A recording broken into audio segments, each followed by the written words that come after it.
Welcome back, everybody. Last time we were here, I asked you to do some thinking. I showed you some data showing the prevalence of heart disease among men and among women at the 1956 Framingham examination. And I noticed for every age group, the prevalence of heart disease was higher for the men compared to the women. And I asked you to think about plausible, possible reasons why you might see that association. Why is it that men have higher prevalence of heart disease than women in this study? And what I'd like you to do now is to understand a few possible explanations for seeing that association. The first possible explanation is that men might be at higher risk for developing coronary heart disease. They have higher incidence. That's a topic for the next sequence of lectures that I'll be giving. But essentially what I'm saying is, let's suppose you have a population that's made up of both men and women.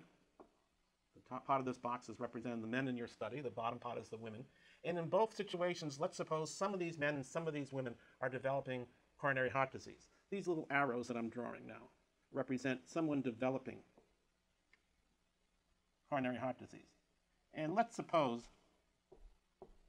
that more arrows are happening for men than women. More men are developing. That's what higher incidence means. More cases of heart disease are developing among the men in our study. Now, for the time being, let's suppose that all these men and all these women who develop heart disease live many years with their disease. So all the people who developed heart disease, whether it's early in the study or later in the study, are still alive when you come along with your snapshot, your Polaroid camera, to take a survey of how much heart disease there is in the study. So at one point in time, you do a little cross-sectional survey and you ask how many people have heart disease among the men, how many have heart disease among the women. Well, all the arrows that happen among the men are still alive and kicking. They're going to be answering, yes, I have heart disease. So one reason why you're seeing more heart disease among the men than among the women is this notion of being at higher incidence for developing heart disease, all other things being the same. The more disease that exists in a population, the higher the prevalence will be when you come along and take a survey of that population at one point in time.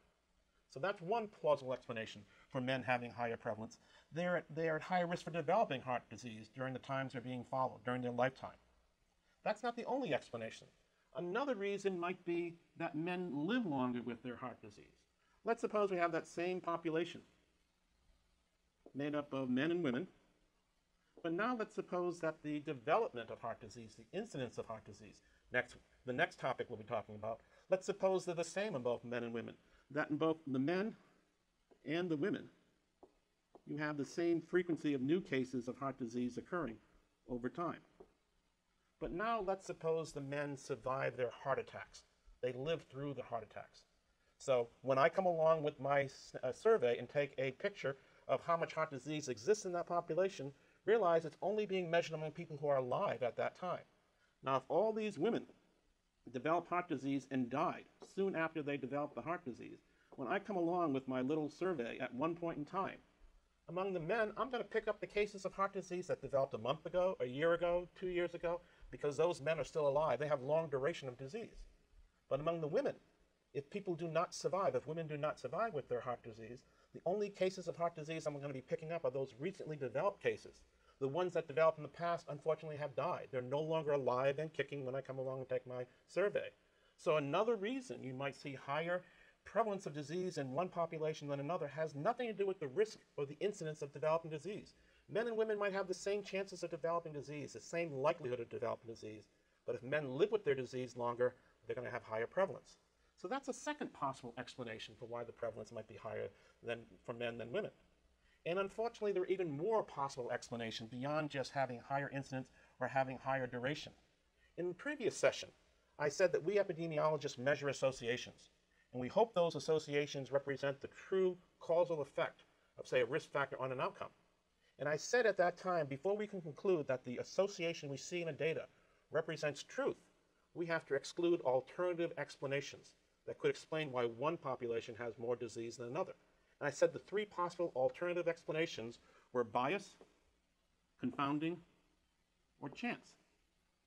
It may be that men and women really do have the same prevalence of disease, but I haven't been able to measure it as carefully in both populations. Maybe in the Framingham data set. Maybe men at that time saw their physicians more often. Maybe the physicians, noting that men being at higher risk of disease, maybe they followed those men more carefully. Maybe they tested them more often for heart disease. So it may well be that men and women have the same amount of heart disease, the same true prevalence. But in my study, I have a measurement bias. I'm underestimating how much disease, heart disease, really exists among the women. I'm underestimating them because they haven't been tested so carefully. So what might look like the population of men having higher prevalence might just be a reflection of a measurement bias, and that's another explanation. A fourth possible explanation is that men and women have the same incidence of developing disease based on being a man or a woman, but men have other characteristics besides being a male that increases their chances of developing heart disease. Maybe men smoke more than women. Smoking brings with it higher risk of disease. So the higher prevalence we see among the men versus the women has nothing to do with their sex. That has to do with the group of men that I have in my study were mostly smokers. And the group of women I have in my study may be mostly non-smokers. So what looks like a difference in sex having on the prevalence of heart disease is really a difference in the effect of smoking on the development of heart disease. And that refers to this topic of confounding that we'll be talking about in future sessions. And then finally, Marcello's going to be talking more about the role of statistical chance. You may well have, in reality, that men and women have the same amount of heart disease if you could survey them. But what you have in your data set is a sample of all men and a sample of all women.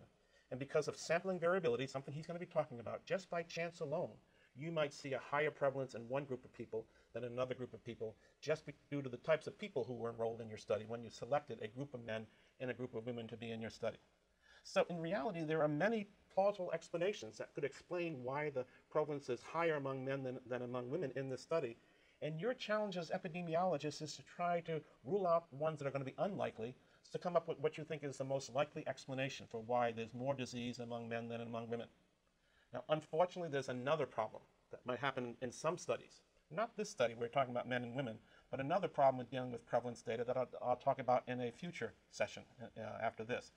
But I want to leave you with one quote, which tries to drive home this problem of prevalence being influenced by both incidence, the development of new cases of disease, and prevalence, the duration of disease. A few years ago at lunchtime, I was surfing the web. I was looking at the CNN.com to see what was happening in the world that day. The reference is on the bottom of the screen. And I saw this quote. It said 1 million people, 1 million, are living with HIV in the United States at that particular time. This was in the year 2005. But the subtitle is the one that caught my attention. The statistics provides both good and bad news. Now, why is it good news that 1 million people were living with HIV in the United States in 2005? To me, that's bad news. Well, when you read the article, it went further. You could see why the subtitle said that this is both good news and bad news. The quote said, so the first time since the height of the AIDS epidemic in the 1980s, more than 1 million Americans are believed to be living with the virus, that's the HIV, that causes AIDS, the government said on Monday.